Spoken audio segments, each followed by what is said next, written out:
எல்லோருக்கும் வணக்கம். மாடி தோட்டத்தில் கோழி கொண்ட பூ செடியை பற்றி தான் இன்றைக்கி பார்க்க போகிறோம். என் மாடி தோட்டத்தில் 2 விதமான கோழி கொண்ட செடி இருக்குங்க. ஒன்று பார்த்திங்கன்னா ரெட் கலர், இன்னொன்று இந்த ரோஸ் கலர்.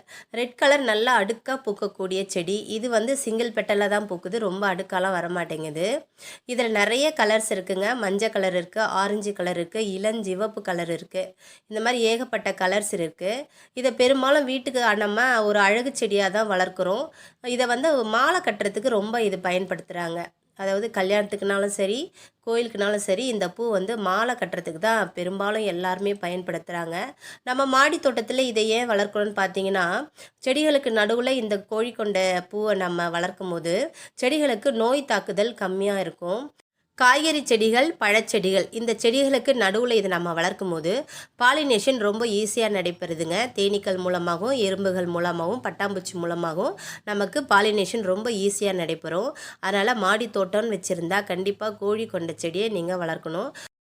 செடியில் இருந்த எல்லா கோழி கொண்ட பூவும் பறிச்சாச்சு. கொஞ்சமாக மல்லிப்பூ இருக்குது, இதையும் பறித்து எடுத்துக்கிறேன். அப்புறம் பார்த்திங்கன்னா ரோஜா இருக்குது, ஒரு 4-5 ரோஜா இருக்குது, அதையும் பறித்து எடுத்துக்கிறேன்.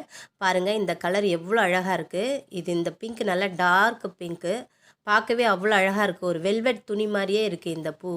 இந்த பூக்கள் எல்லாம் பறிச்சாச்சு. இன்றைக்கி மாடி தோட்டத்து வேலைகளும் முடிச்சாச்சு. இந்த பதிவு உங்களுக்கு பிடிச்சிருக்கோ நம்புகிறேன். லைக் பண்ணி, ஷேர் பண்ணி, சப்ஸ்கிரைப் பண்ணுங்கள்.